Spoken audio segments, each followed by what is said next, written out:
Hi, everybody. Thank you so much for joining us.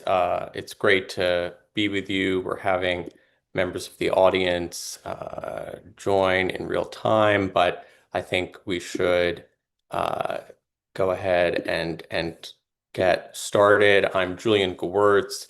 I'm a senior research scholar at Columbia SIPA and IGP, the Institute of Global Politics.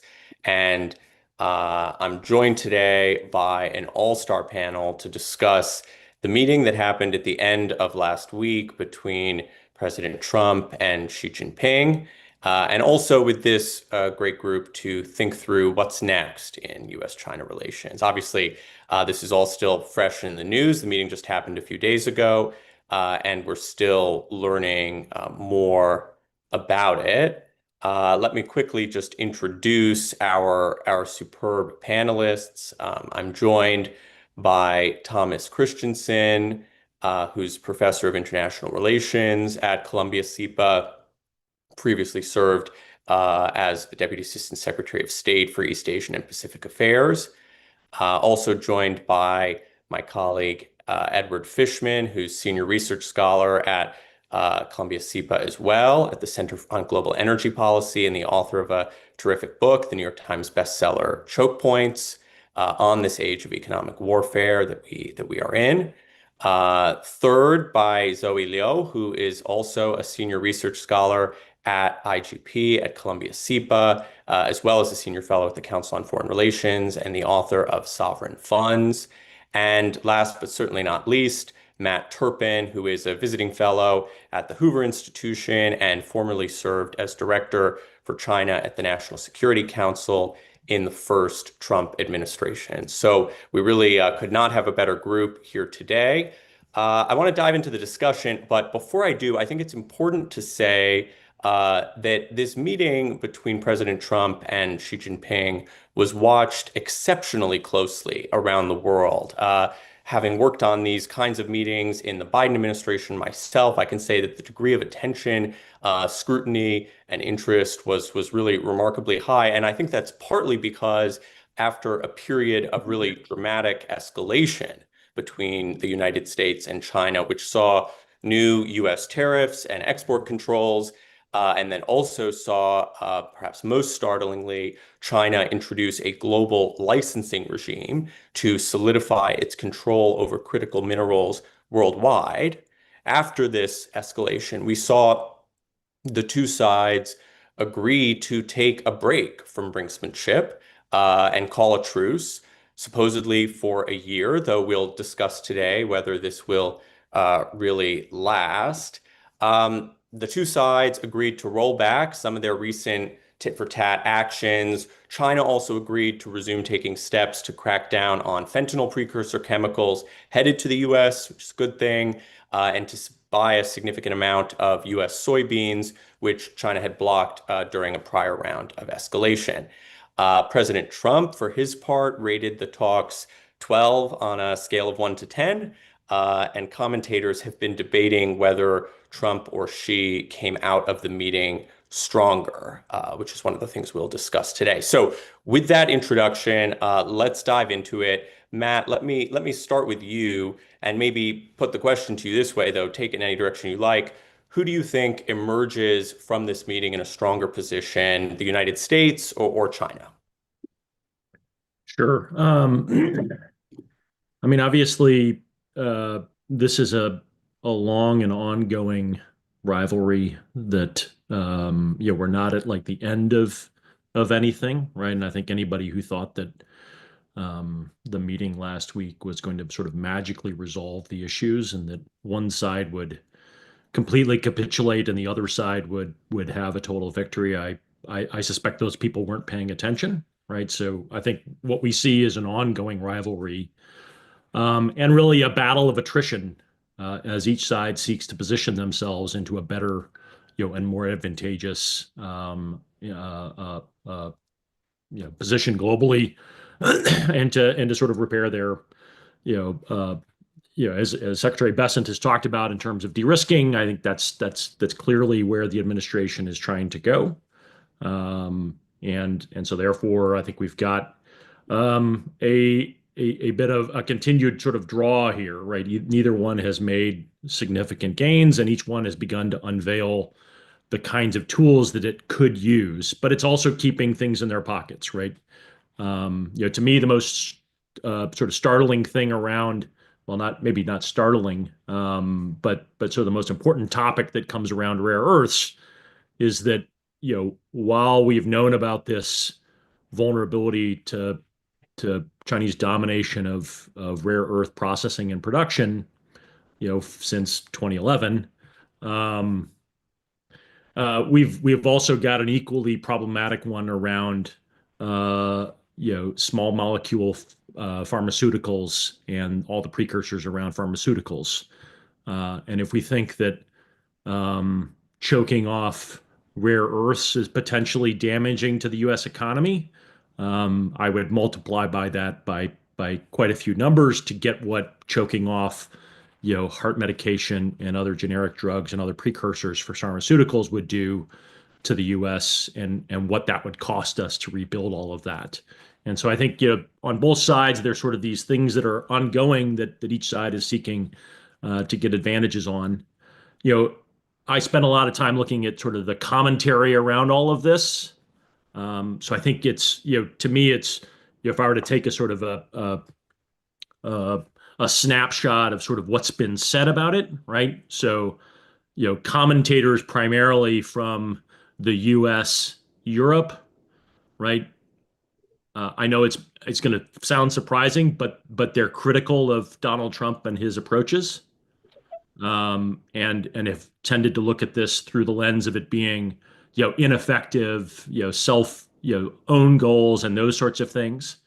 And I suspect that you would find it sort of equally unsurprising that for the majority of the sort of Chinese commentary on this, Xi Jinping is seen as a master, right? That he's doing this really well, that he's executing these things really well. And so I tend to discount, because again, those are probably the things we would expect to see from this. And I think it's really, far too early to tell sort of where this will play out. It suggests that both sides have deep wells of capabilities that they're willing to bear or bring to bear to try and get their objectives across. I would close with the fact that, I think as I was sort of checking as I prepared for this, the estimates on sort of what is the sort of average tariff rate that are on Chinese exports into the United States coming out of this agreement, it remains about 47%, right? So the cut on fentanyl is just down to a 10% tariff, but that sort of gets us to about a 47% tariff, which is, historically extremely high. And it's not clear to me that is something that the Chinese economy can work with over the long term. Thanks so much, Matt. And I was remiss in the beginning in not plugging your terrific Substack, where for those in the audience, Matt does precisely this kind of discourse analysis among other things. And I think that last point I want to return to in a moment. Tariff rates are still quite high, and we should talk about with the folks here what the implications of that are. But Tom, let me come to you next. You have seen U.S.-China relations evolve from the inside over decades. What do you think Xi Jinping's view of this recent meeting is, and how do you think he's envisioning this upcoming sequence of diplomacy? President Trump has said he'll go to China in April. Xi Jinping might come to the United States later next year. How do you think they're seeing this in Beijing? I Thanks, Julian. Thanks for having me. I think that the summit will make Xi Jinping think that his tactics were successful. I agree with Matt that it's not really clear one side wins or another side loses, but when they look at the measures that they raised going into the meeting, I think Xi will come to the conclusion that punching back hard works. Rare earths, soybeans, even the potential taxing of U.S. affiliates of Korean shipping companies. So I think he will take out of this that if we get punched again, we have to punch back hard because it produced some results for us and we ended up in a better place than we otherwise would be. I think that's consequential for us. I think it will also justify some of his domestic measures over the last several years of greater state intervention in the economy, trying to reduce dependence on the United States in technology areas. Some of those measures were controversial at home because they cost a lot of powerful Chinese interests a lot of money. But he can now say, look, it was all worthwhile and justified because now the United States has less leverage over us. But I do think the Chinese overplayed their hand with such sweeping rare export regulations. And that's not because it scared the United States, but it scared the entire world. Um, and I don't think China can really afford to scare the entire world. It's definitely the case that China's reduced its dependence on the United States for various inputs, technology inputs, and reduced its dependence on the US market for exports. But China's trade surplus with the world last year was at a record high of over $1 trillion US, and it was a bigger part of its economic growth model than it has been in recent years. And apparently this year it's even worse on that score, that we're likely to outstrip 2024. So China can't really afford to alienate all of its economic partners with such drastic measures. A second thing is I think it will accelerate the efforts of other countries. It's already started with Japan back in 2010, 2011, to try to create alternatives to dependence on China for rare earths. So I think countries like South Korea will start to get involved in that process. And that's not in China's long-term interest to accelerate those processes abroad. But then there's this $64,000 question, Julian, is does Xi get critical comments on his policies from his advisors? I mean, do they say to him, we kind of overreached on that rare earth thing, boss? Or you know, was it a good idea to get everybody really focused on rare earths so intensely? Um, and don't we really need cooperative efforts with some of these countries? So going into next year in the summitry, there's one thing about the meeting that I think is potentially problematic moving forward, and that is that President Trump accepted the notion of a G2, uh, uh, explicitly, publicly accepted the notion of a G2. And you know, Julian, from previous administrations, standing officials have always rejected this G2 concept. And the reason they've rejected it is that it's very upsetting to allies and partners. They're afraid of a kind of U.S.-China condominium at their expense, and they all have various conflicts with China as well. So I worry that with that as a backdrop, and given at least a strand of this Trump 2.0 administration's tendency towards geographic spheres of influence as a basis for policy, I worry that Xi Jinping in a summit next year might try to leverage these factors to get President Trump to change our stated policy on Taiwan. And that's a major concern of mine. And because I think any kind of change in our Taiwan policy would be devastating to morale on the island, and morale on the island is a big part of the strategy to counter PRC coercion of Taiwan. So the other thing is that related to what I'd said before is that the G2 concept uh, can provide China leverage to make U.S. allies and partners doubt that the United States would always come to their assistance against Chinese coercion. And I think that is potentially a problem going into a very high-profile, ceremony-filled summit in Beijing, which would probably be the next summit between the two, where President Xi hosts President Trump. So those would be my concerns. Thanks so much, Tom. And I think you help us see really clearly a picture of both countries taking actions and saying things that may alienate key parts of the world that each of them might otherwise need in this competition between the two. And so it's really important for folks to remember that view from elsewhere in the world.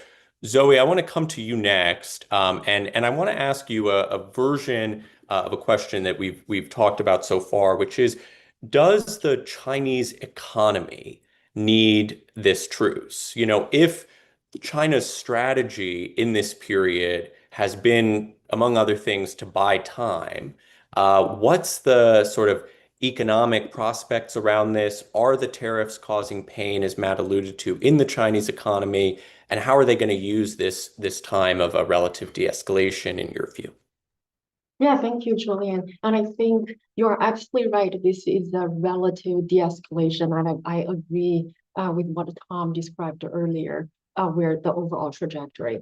The short answer directly to your question, whether the economy needs a truce, I'd say bottom line short answer is that a truce is not a strictly existential.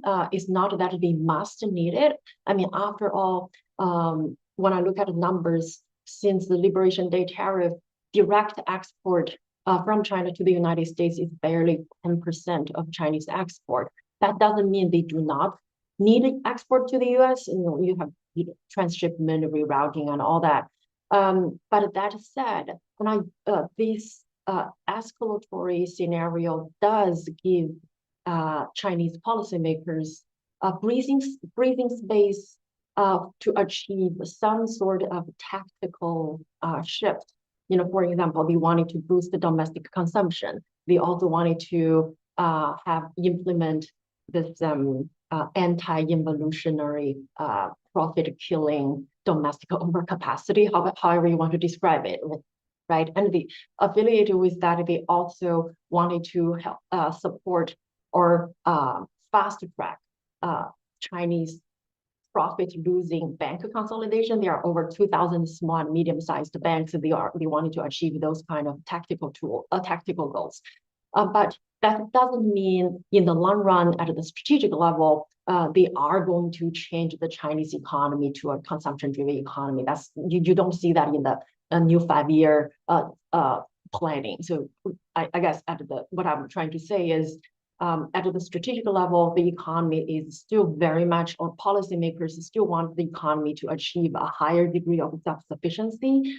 Therefore, they are more likely to, the truth is more likely to give the Chinese economy a breathing space in the short term so that they can endure or reducing the pressure for social stability on employment and things like that. But then again, in terms of buying time gives allowing China to build leverages, exercise or gaining experience to fine-tune their export control regime. And then eventually, the hope is that by exercising export controls, China can, on the one hand, lowering or restricting or increasing the cost of Western industrial policies, if you will, and then at the same time, hoping that this can also allow China to catch up faster. So overall, I'd say the economy still has a lot of domestic structural problem,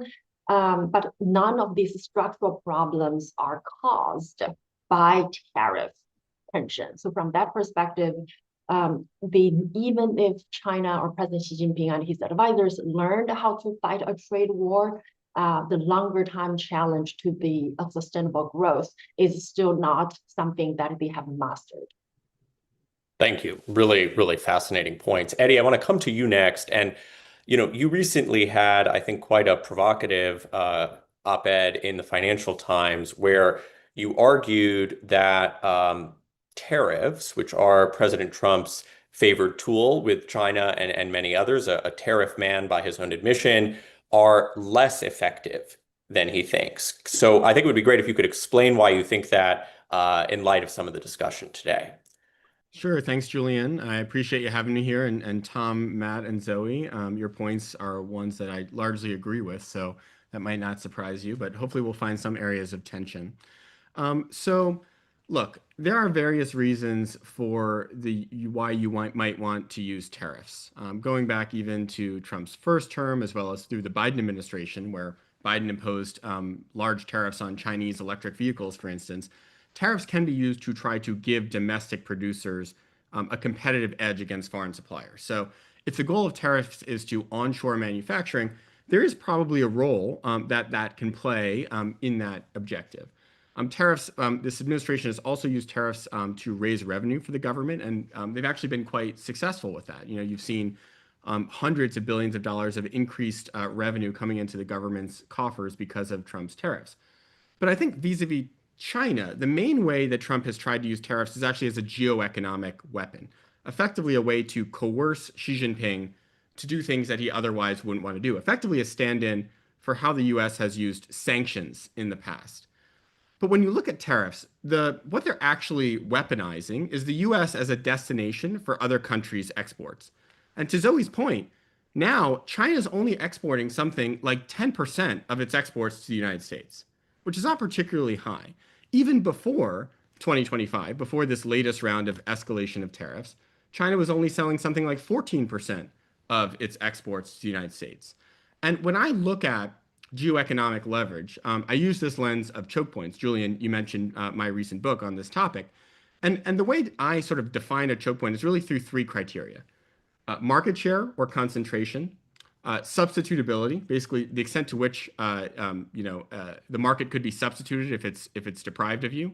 And then the third is asymmetric coercive potential. To what extent can you weaponize this part of economic dominance against somebody else without suffering yourself?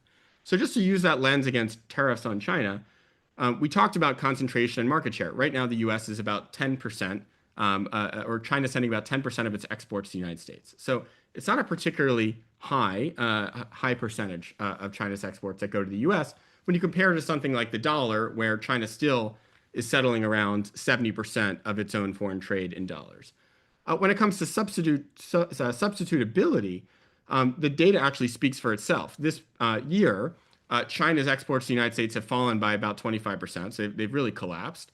But their overall exports have actually increased despite falling exports to the United States. And even if you look at the specific goods that it used to send to the U.S., in just a few months, China's been able to find alternative markets for about 80% of those sales. So they've actually done quite a good job of substituting the U.S. market.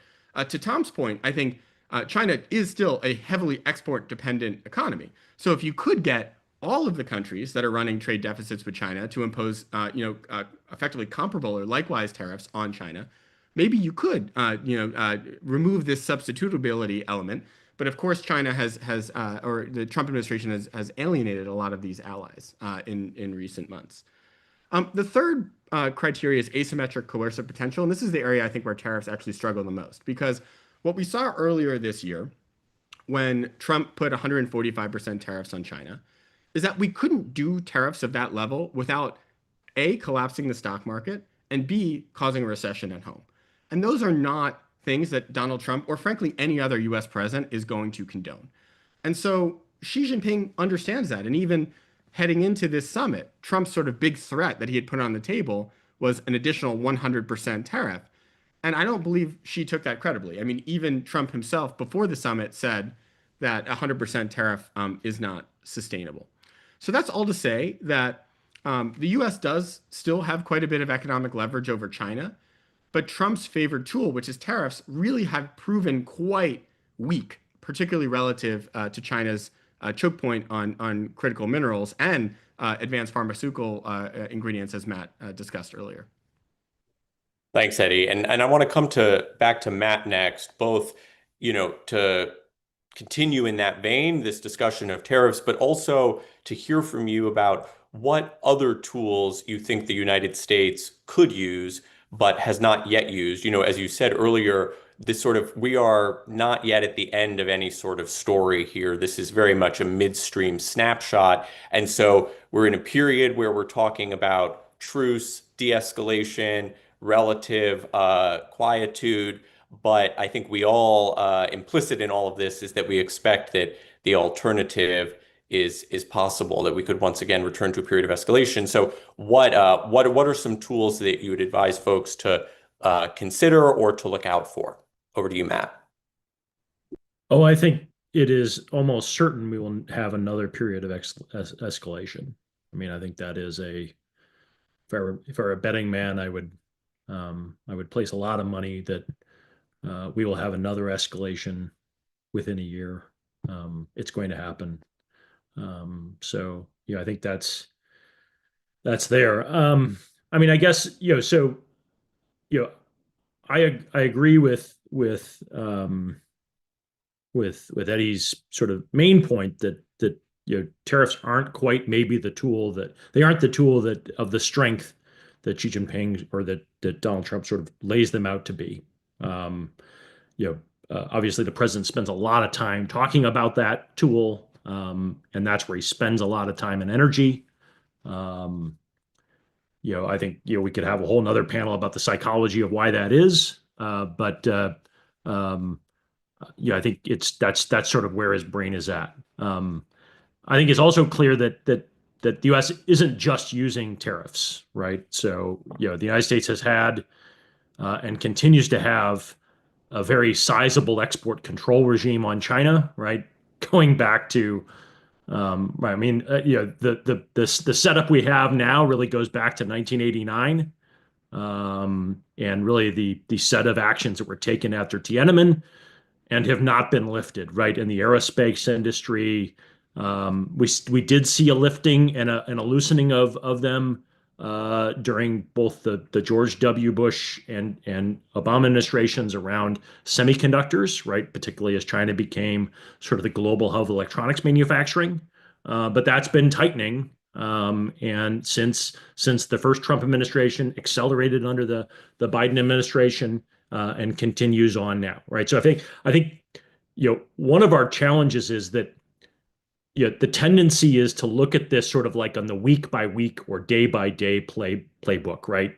And I think we got to be like the minimum we should be looking at this is like in business quarters, right? And we're really talking about years about the readjustment of manufacturing and those sorts of things, right? So I remember being told in the summer of 2018, as I was briefing folks, on our China policy and what we were doing around trade policies and the implementation of tariffs around the Section 301, and being assured by everyone I spoke to that within 6 months those Section 301 tariffs would be off, and therefore there was no reason for those companies to begin to figure out how they how they readjusted their business calculus for those tariffs, right? We are And they're now still on now, right? I mean, they're still on now, Yeah. right? So my sense is that these things are cumulative; they last over time, and there is an aspect of this, and that we also remember that during the campaign, talks of 50% or 60% tariffs on China were seen as the things that would break the market, right? We went up to 145. We're now back down to 47. And I think what we're watching from the market is that they're now saying that 47 is a number that they can live with.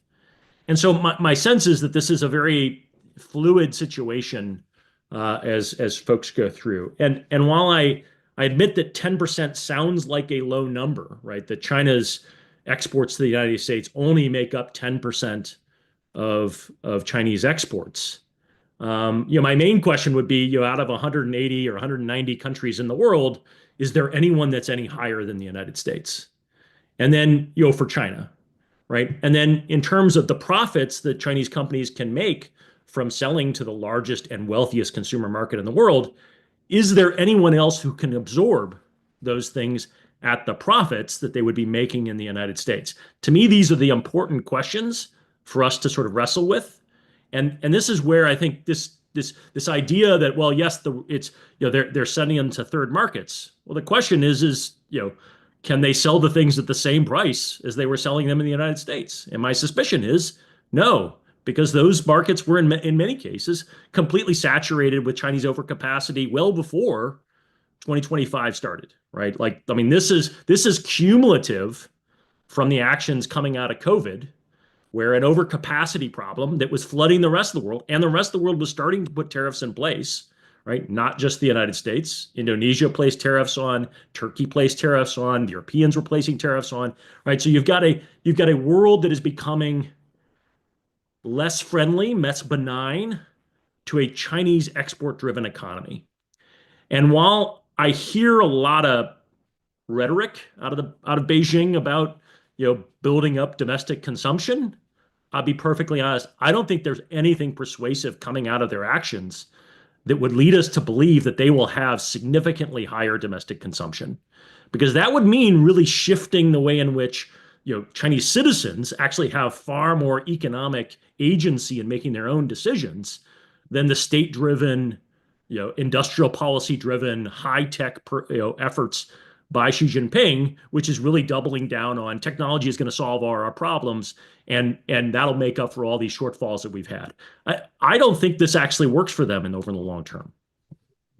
Thank you. And I think the point about keeping a longer term view, remembering the spectrum of tools that we have, obviously export controls have been at the center of this, but a range of other tools. I want to make that a kind of theme in our remaining time. But Zoe, let me come to you and ask sort of maybe a mirror version of that question about tools. You know, the introduction of this rare earth and critical minerals and magnet export control regime by Beijing, even though it's a capability to control that they've had for a long time, introducing that tool so formally, as Tom said, really shocked the world, got a lot of attention. What are some other tools in Beijing's arsenal that they have not used yet in this spat with the United States, but that we should be thinking about or looking out for if we return to a period of escalation? Actually, and I think you're absolutely right. Export control is, broadly speaking, export control allows China to have not just not just to institutionalize what used to be an ad hoc implementation of like export bans against the Japanese or somebody else, right? But institutionalized it such that it can have additional administrative measures, even at a local government level, to administer export controls without actually triggering things like that. Because if you think about how export controls get implemented, you can add things on the dual use list. You can add things or remove things. You can ask the companies to apply for licenses, not just export licenses through this extraterritoriality clause, but also end user and the using licenses, and you end up putting a lot of compliance burden on companies. And when the companies would have to apply for all these licenses and apply to export, they do not directly apply to Ministry of Commerce. They would have to go through different levels of local administrations, and then you know how incentive at the local level could get distorted because folks do not want anything that with their signatures end up coming back to them, right? So I think you basically allow the institutionalization and the administrative measures systematically giving allowing the Chinese government to implement export control without actually calling it out. Now, putting that aside, I think there are also other tools that the Chinese government can use, and they have been using it against American companies. For example, anti-monopoly or antitrust investigations. They can also use. They can also. I don't want to use the term weaponization because it sounds like too escalatory. But if they go this route, it is escalation, it is weaponization, which is the logistics, the choke points to Eddie's point, which like China control. Based upon some of my open source research, Chinese government-owned entities have varied degrees of ownership or control over 120 ports outside of China. And then there are also Chinese ports in China. And if you think about who dominates global commerce, as well as the logistic chains, you end up inevitably thinking about Costco. Now, the Chinese government does not have to say, now, no Chinese companies are allowed to ship American goods or send goods to America. However, your paperwork might not work, or once your container arrived at the port of Shanghai or port of Parias, nobody's processing your paperwork, or some batteries just doesn't work. So I feel like there are other things that they can do, but not necessarily having to say it. And then the final thing that they can also do, in addition to Matt's excellent point about API, there is the Chinese government can also impose data restrictions on data sharing, or restrict American companies' access to or participate in patient testing results. And then related to that would be agricultural product. This speaks to the other set of regulatory controls. Is like yes, we agreed to buy American soybeans, but somehow your sanitation standard is not up to our newly updated sanitation standard and things like that. So I'd say we do have a whole spectrum of tools to use without actually saying it. Thank you. And I think it's at some level quite a chilling reminder that even within the framework of a truce, Beijing will likely be experimenting with pain points where if it needs to escalate, again, it can. And there are what we might think of as lawfare or bureaucratic or administrative frictions that it can introduce in a very wide range of areas where the challenge for US policymakers will then be, do we call a spade and say that this is an attempt at coercion, or do we not yet do that, not have enough information, and so on? So Well, I think the US will do the same. Right. I mean, the US is going to actually, yes, it's just do a beat on that, Matt. They're going to be doing the same sort of things, right? They're going to be testing out their own tools. They're going to be experimenting on limits. They're going to be taking those actions, right? I mean, this is the dynamic that we're in, right? Both sides are going to be positioning for advantage and be looking for weaknesses to exploit on the other side, right? Like That's right. That's the situation. That's the day-to-day reality of U.S.-China relations in 2025 and 2026. And I think to just drive home one point for our viewers, there is no diplomatic meeting that can, I think, to echo something that Matt said at the beginning, there is no diplomatic meeting that's going to fundamentally change that reality in the near term. But Tom, let me come to you next, and then to Eddie.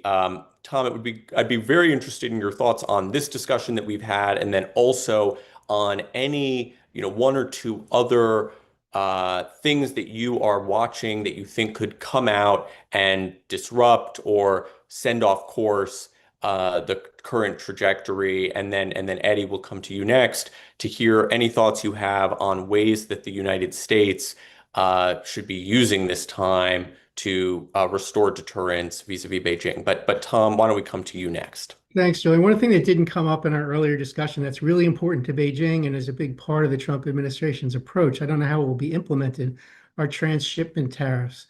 And I don't think it's been settled in the most recent meetings, and they're as high as 40%.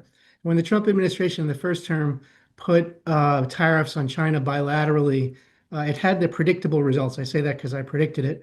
And that is that our trade deficit with Mexico and Vietnam and countries like that skyrocketed because China was pouring value into those countries and final assembly was going in those countries and then back out. So China is very worried about transshipment tariffs.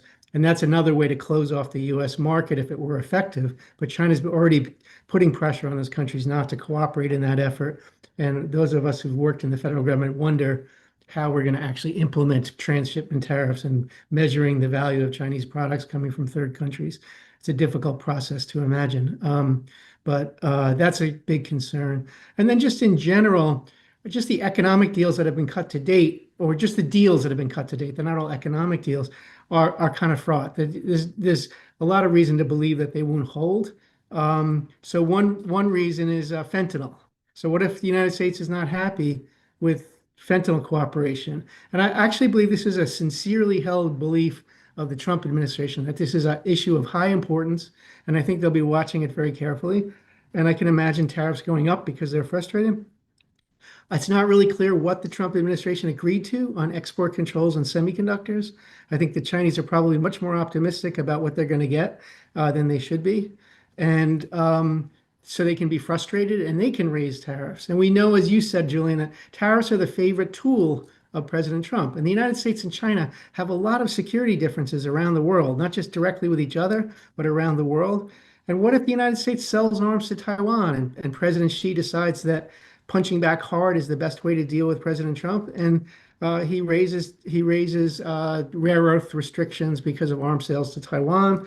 What if China continues to support Russia in Ukraine, as it has rather robustly since the beginning of the war, and President Trump gets frustrated with the behavior of his good friend Vladimir Putin, or even more frustrated, and decides that he's not just going to raised tariffs on India over purchases of oil from Russia, but also China. We know we can fully expect China to punch back hard in those circumstances. And then there's an issue that I don't think gets a lot of attention, is one of China's partners in the world is Iran. And Iran's military is very weak right now and needs to be rebuilt. There are various materials that Iran will need to rebuild its military. And I wouldn't be surprised to discover that China was supplying those materials, probably secretly, because it didn't want to get caught doing it, but then getting exposed by either US or Israeli intelligence, and the Trump administration getting frustrated, raising tariffs, and we know pretty sure that China will retaliate. And that's why I don't think this is the last round in this. And it's not just for economic reasons. I think there's a lot of other things that can get in the way of long-term economic cooperation between these two countries. So, you know, for investors and things, they have to take those political risks into account, not just the economic calculations of the two governments. Absolutely. And thanks, Tom. And I think that core reality that you described, that so often in US-China relations, even in an earlier era of perhaps clearer communication between the two sides on some issues, they walked away from their meetings having very different understandings of what had been agreed to. And so it is very, very easy to imagine that coming out of this meeting, the two sides might have differences, particularly about some of the things that were only gestured at or discussed in vague terms. And that's one area among the many that you listed where we could see things get turned off. And I would just say personally, I'm very concerned about the impression I think we've seen in some of the triumphalist narratives coming out of Beijing, that they now are going to have a veto over large aspects of American policy toward China. I think that is a misperception on their sides. I don't think that is the intention of this administration, but I do think they are going to test that as they have in many circumstances to date. And that obviously is just a very worrying prospect all around. But Eddie, let me come to you to talk a little bit about, with our time before we go to audience questions, how you think the United States, if you have any ideas, could do a better job in this period ahead of restoring some economic deterrence vis-a-vis Beijing, so that we're not in this position that I was just alluding to. Sure. So I do think that is the right goal. So to Tom's point, I am worried about Taiwan. I mean, the Trump administration already, suspended a planned aid package for Taiwan, I think for fear of angering China. On Russia, the Trump administration 2 weeks ago imposed sanctions on Russia's two biggest oil companies, Rosneft and Lukoil, and threatened secondary sanctions on the buyers of Russian oil. Well, the biggest buyer of Russian oil is China. And so if China thinks that it can veto U.S. policy over Taiwan or Russia, that's a serious strategic problem for the United States. And so I think there's really two steps that the United States needs to take. The first, which I think is actually already underway, and I applaud some of the steps the Trump administration has taken, is to try to shore up this vulnerability we obviously have when it comes to rare earths. The investment earlier this year in MP Materials, the new deal that was just, I think, announced earlier today with Vulcan Elements just a few hours ago. They're doing some real interesting things to try to really accelerate our independence of China on rare earths. And I also think even on the multilateral front, some deals with Australia, Southeast Asian countries, this is a really important start, because I think to the extent Trump is open to this concept of friendshoring when it comes to rare earths, we're going to break the Chinese choke point much faster than if the standard is onshoring, that we have to do everything ourselves. But even if you take Scott Besson's optimistic forecast that we can break this Chinese chokehold within 2 years, and I think a lot of people are skeptical that we can actually do it in 2 years. But let's say he's right. 2 years is a very long time for us not to be able to take any coercive step against China. A very long time. And there's a lot of bad things that can happen in 2 years. And so I think the thing that we can do more immediately than reducing our vulnerability to China's own economic warfare is to actually build out a menu of much more credible and stronger coercive options that we can use to fight back against China if China does decide to reinstate rare earths export controls or introduce new export controls on APIs if the U.S. approves new assistance to Taiwan. Because ultimately, as we discussed earlier, Trump or Xi does not take the U.S. threat of tariffs seriously, and so we need other tools. So what could those tools be? I think export controls have proven that they can be quite impactful on China in the past. I would just urge people to go back and remember what happened to ZTE when they were put on the denied persons list in 2018, where within just a few weeks, the company nearly shut down. This is one of the biggest companies, tech companies in China, and it actually forced Xi Jinping to beg Trump for a reprieve. So I think looking at export controls that are more targeted at specific Chinese companies that leverage U.S. control over parts of the semiconductor supply chain, but also software and other parts of high technology are very important. But I think the most important choke point, and we should never forget this, is the dollar. And the U.S. really has not used financial sanctions against any big Chinese bank or company up until this point.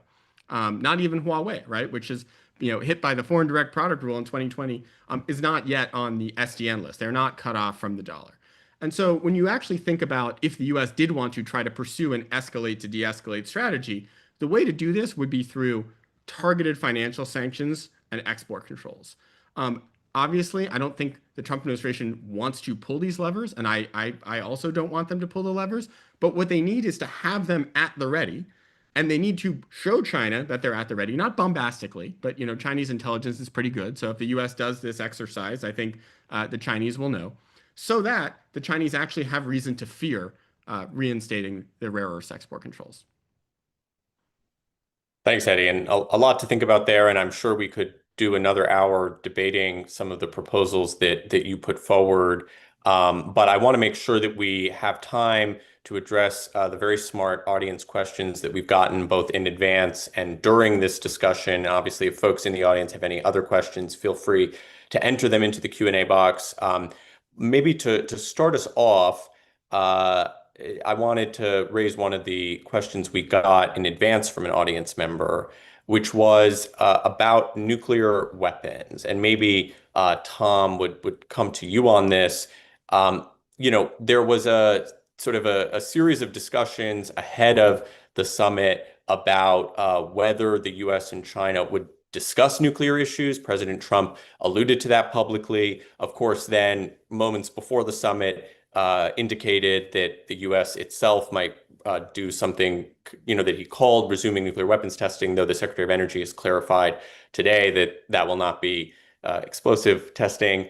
But Tom, how do you see this, the nuclear dimension of the U.S.-China dynamic at the moment?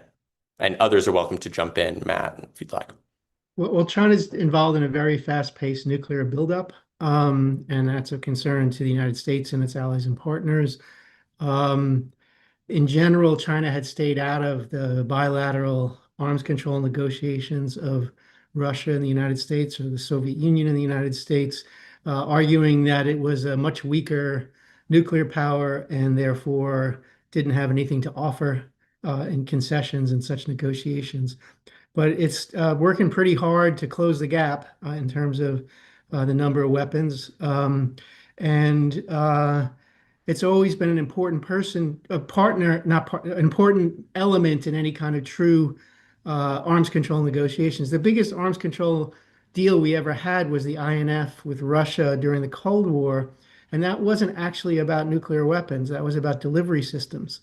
And the problem that we had is that treaty, which I fully support pulling out of, I really support the Trump administration's pulling out of that treaty, because it dealt with delivery systems. So the United States couldn't develop long-range conventionally tipped ballistic missiles under that treaty, and China had so many of them, and Russia was violating the treaty anyway. So that kind of negotiation, if we were trying to limit the threat of nuclear escalation, would have to deal with China, because not only do they now have a lot of warheads and they're getting more, but they have so many delivery systems that are usually subject to these types of negotiations. So to leave them out doesn't make a lot of sense, but it's not really clear that they'll be willing to get involved in those types of negotiations, because they probably know that the United States will try to restrict the number of conventionally tipped strike weapons that they have in the region. So it's a big problem. China's becoming a true major player in that sphere. And I would expect the United States, if it's serious about negotiating these things, to try to include China in the negotiations. Great. Thank you. Next, we have an audience question that connects back actually to a point that a couple people made, which is about semiconductors and the way in which the export controls on semiconductors have evolved. The question asks, while the Biden administration restricted their sale, sophisticated semiconductors, to Beijing, it seems like the Trump administration has a more permissive view. Do folks agree with that? And what are the national security implications for the United States if more advanced chips were sold to China? I don't know who wants to start on that. Maybe Eddie, over to you first. Sure. So, look, I think that there is a clear debate that's happening within the Trump administration on technology export controls, and it hasn't really, been sorted out yet. The prevailing view, which was really devised during Trump's first term, was strengthened by Biden, and really was continued then in the first 6 months of Trump's new term, was that it was actually a national security imperative to cut China off from advanced semiconductors, and the export controls were only really going one way, which is they were getting stronger and stronger over time. There is a faction within the current Trump administration, I think led by people like David Sachs, the crypto and AI czar, who actually has a different view. They believe that our better approach for American power long term is actually for China to become dependent on using semiconductors from NVIDIA. So better for China to be using Blackwell chips from NVIDIA than giving them an incentive to build high-end semiconductors themselves. What I would say is I actually do think that this is an important intellectual argument. It's not one that has an easy answer. There's, I think, been a tendency of some to say, well, the Trump administration's just sold out to Jensen Huang.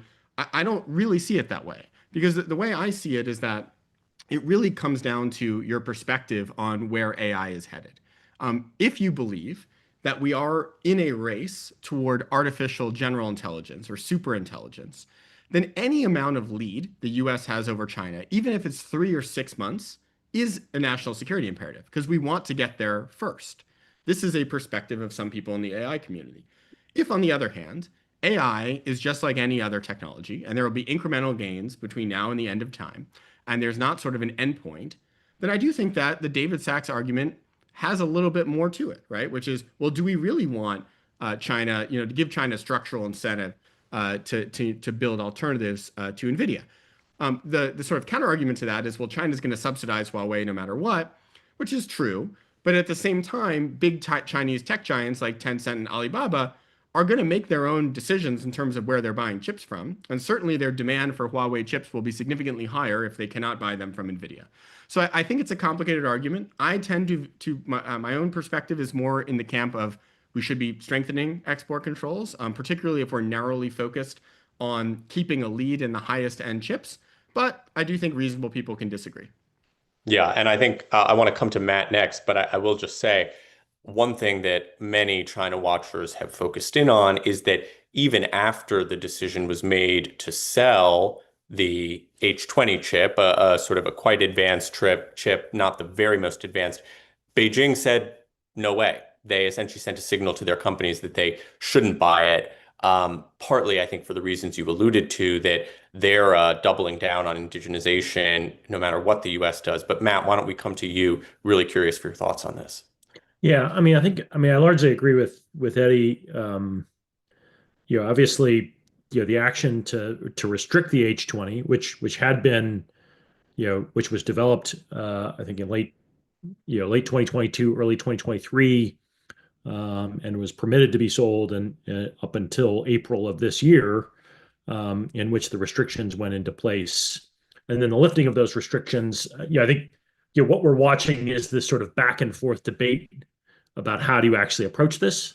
My sense is that unfortunately we took the last couple of years, we were too committed to this small garden high fence idea, and in many ways I think the research shows pretty clearly that the capability that Huawei now has is almost entirely due to the purchases of sort of unrestricted tools and other equipment that was certainly watched by everyone, 2022, 2023, 2024, and really no action was taken to go after Huawei and its subsidiaries, who were clearly building out a capability to be able to challenge that and overcome the October 2022 export restrictions on advanced AI chips, right? I mean, so our unfortunately, we've sort of talked ourselves through multiple administrations that we can draw this really fine line between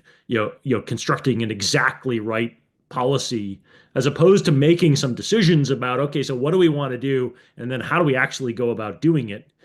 We've not been able to do that so far, and my fear is that that's likely to continue into the future, right? Because it is this isn't necessarily a Donald Trump issue. This is a broad U.S. issue in which you've got multiple constituencies that argue for their points of view, and what you get is sort of watered down approaches, and of course Beijing takes advantage of that. Now I think what we should be clear on is in terms of export controls for China on rare earths, all the same issues we have, right? Controlling diversion, like figuring out the right way to do it, like inspiring others to speed up and find workarounds. All those exact same things will work around rare earths, and it'll be much cheaper than China's efforts to build advanced chips, right? I mean, it's not as if the technology for making and refining advanced or rare earths is this cutting edge technology. What we're really talking about is sort of cutting edge 1980s technology that the US and Germany and all these other countries did until it became, cost prohibitive to be able to compete with an oversupply being priced at a way low price. Like that's the issue that we have. And so as soon as they start cutting those things off, it creates the actual institutional efforts to sort of build out around it. So it's not clear to me that Beijing's export controls are the secret weapon that they actually think it is. Thank you. A lot there, and if we had more time, I would love to debate you further on the question of exactly how you assess Huawei's progress or lack thereof in recent years. Obviously, many analysts say Huawei is still several years behind NVIDIA at the high end of what they can produce, and also not capable of doing it at scale. But I take the point that we should not cause that to let us sort of relax and sit back in our chair. NVIDIA CEO continuously talks about how they're licking their heels. So, right. So it is an interesting point to make. Yeah. Yeah. So, I think this is a really rich set of questions, and I think we have a few more audience questions, but we are unfortunately out of time, and I want to be mindful that we do these rapid response webinars both quickly after the events occur and rapidly in the sense of we do them on time and don't run over. So let me just thank our extraordinary panel. Obviously, an incredible wealth of knowledge here, and a conversation that could go on for a very long time, and we should probably do again. So thank you again to Tom and Eddie and Matt and Zoe, and to our wonderful audience for taking their lunch hour with us. Thanks, everybody, and have a good rest of your day. Thank you.